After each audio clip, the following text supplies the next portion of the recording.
मोहम्मद शामी का भाई लोगों करियर का दी एंड हो चुका है, ऐसा मुझे लगता है। अब तो कोई वेट करने का या कोई 1% की जो उम्मीद थी, अब तो मुझे वो भी नहीं लगता है कि शायद हो पाएगा। टेस्ट से ऑलरेडी एंड हो रखा था, T20 से भी बड़े टाइम से एंड हो रखा था। एक आखिरी चांस था कि यार शायद साउथ अफ्रीका की ओडीआई सीरीज में मौका मिल जाएगा, लेकिन मौका नहीं मिला। वो शायद फिटनेस वाली रिपोर्ट जो है वो पहुंची नहीं है अजीत अगरकर तक, ऐसा मुझे लगता है। वो तू मैं जब हुई थी, वो तू मैं ही था एक तरीके का, कि अगरकर ने कहा कि मेरे पास कोई रिपोर्ट नहीं है, कोई अपडेट नहीं है शामी की, तो भाई अपडेट लेगा कौन, ये कह दिया आगे से शामी ने। तो भाई अब कुल मिला के जो है वो कहानी खत्म हो चुकी है, ऐसा फील होता है। सो मोहम्मद शामी के लिए यहीं तक था जो भी था। ये वाली कहानी है। बाकी हमारे यहाँ किसी को बाहर नहीं किया जाता है, ये भी मैं आपको बता दूं। हमारे यहाँ सबके लिए दरवाजे खुले रहते हैं, बस रेस्ट का नाम दे दिया जाता है। लेकिन मोहम्मद शामी बिल्कुल भी स्कीम में नहीं है, सोच में नहीं है, ऐसा लगता है अभी ये मामलों में पड़ रहा है भाई लोगों। तो वो यहाँ पे टीम ले आते हैं, कौन कौन सेलेक्ट हुआ है, क्या क्या है, किस किस की छुट्टी हुई है, किसके लिए जस्टिस मांगना है, वो बाद में देखते हैं। रोहित शर्मा आना ही था भाई, बिल्कुल आना था, क्यों नहीं आना था।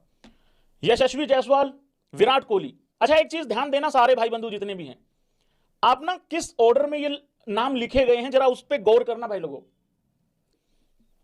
भाई लोगों रोहित शर्मा, यशस्वी जायसवाल, विराट कोहली, तिलक वर्मा, बोल क्यों रहा है, Tilak Varma, KL Rahul captain, wicket keeper भी है साथ में। और ये हमने कल ही बोल दिया था, लाइव भी किया था कि भाई केएल राहुल विकेट कीपिंग करनी है जी कर लूंगा, कप्तानी करनी है कर लेंगे, फिनिशर बनना है बन जाएंगे, ओपनिंग करनी है ओपन कर लेंगे, कहीं भी जो कराना है करा लो, कोई दिक्कत नहीं है। उसके बाद ऋषभ पंत की भी भाई लोगों एंट्री हुई है, एज विकेट कीपर ही एंट्री हुई है। वाशिंगटन सुंदर, रविंद्र जडेजा। मैंने कहा था कि यार रविंद्र जडेजा का तो मुझे लगता है कि आ जाएगा, वापसी हो जाएगी। लेकिन बाकी किसका नहीं लगता है वो बाद में बात करता हूं, या किसका नहीं लग रहा था और हुआ भी नहीं है एंट्री उस बंदे की। रविंद्र जडेजा आ चुका है भाई लोगों। कुलदीप यादव, खबरें चल रही थी शायद रेस्ट पे होगा, बट नहीं, ऐसा नहीं है। नीतीश कुमार रेड्डी को भी जगह मिली है। हर्षित राणा जी के बगैर मैं कामना भी नहीं कर सकता व्हाइट बॉल की, क्योंकि हर्षित राणा जी ने कमर कस रखी है 2031 वर्ल्ड कप तक की। तुम लोग ऐसे ही छोटे छोटे टारगेट लेके बैठे रहते हो, तुम 2027 2026, नहीं ऐसा नहीं होता। अगर आपके इरादे अगर बुलंद नहीं है तो फिर कुछ नहीं होने वाला जिंदगी में। हमेशा टारगेट हाई होना चाहिए। तुम रह जाओगे 27 करते करते। उस्ताद जी ने कमर कस रखी है, तो हर्षित राणा जी वहां आ गए हैं। और इंट्रो भी आप लोगों ने देख लिया होगा भाई लोगों। बहुत ही बड़ी एक चांस कहीं ना कहीं आज गवाया है बीसीसीआई ने। आप ये समझ लो कि मतलब रिकी राणा मिलते मिलते रह गया भाई लोगों, हमें एज ओडीआई कैप्टन के रूप में मिलता मिलता रह गया है। दुर्भाग्य है भाई लोगों। अगर मगर को इतना बड़ा आदमी नहीं दिखा, राहुल को कप्तान बना दिया, बताओ।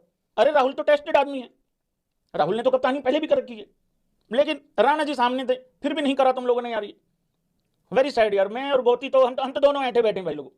आगे भाई लोगों ऋतुराज गायकवाड़ का भी नाम लिखा गया है। ऋतुराज गायकवाड़ की एंट्री हुई है, तो भाई बहुत बहुत मुबारक भाई। बाद में आते हैं भाई लोगों। प्रसिद्ध कृष्णा की भी यहाँ पे आया है, प्रसिद्ध कृष्णा भी है।